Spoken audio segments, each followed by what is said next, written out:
দেখো এটাতে চিংড়ি মাছ আছে, লবণ হলুদ দিয়ে আগে ভেজে নিব তেল দিয়ে।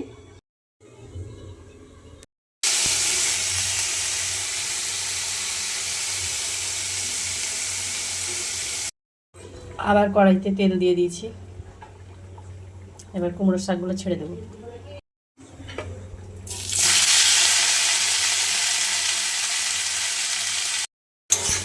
লবণ হলুদ দিয়ে দিয়েছি, দিয়ে একটু সবজিটাকে কষে নিচ্ছি, দিয়ে হালকা জল দেবো। একটু একটু মাখা মাখা হবে, চিংড়ি মাছ দিয়ে করবো যেহেতু।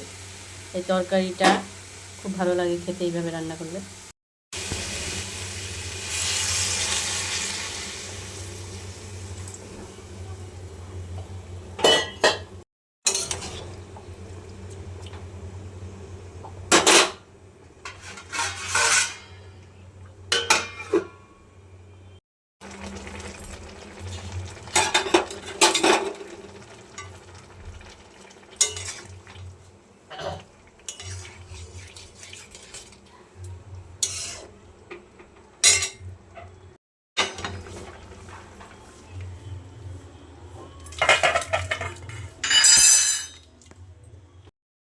দেখো কড়াইতে তেল দিয়ে দিয়েছি গরম করতে। তেল গরম হলে এর মধ্যে কালো জিরা, শুকনো লঙ্কা আর রসুন দিয়ে ফোড়ন দিব, দিয়ে যে তরকারিটা নামিয়ে রাখলাম ওটাকে সম্বাদ দিব।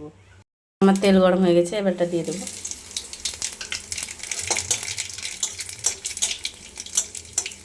দেখো গ্যাসটা কমিয়ে নিলাম যেহেতু বেশি গরম হয়ে গেছে। এবার রসুনটা দিয়ে দেবো।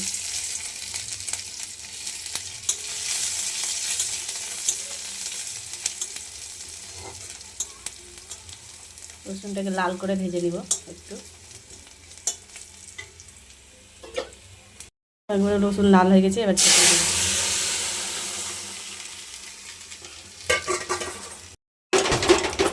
নাড়িয়ে দেবো, দিয়ে একটু গাঢ় করে নেবো ভালো করে। দেখো যে ভাজা মশলাটা করে রেখেছিলাম ওটাও দিয়ে দেবো এর মধ্যে, দিয়ে তরকারিটা নামিয়ে দেবো আমি।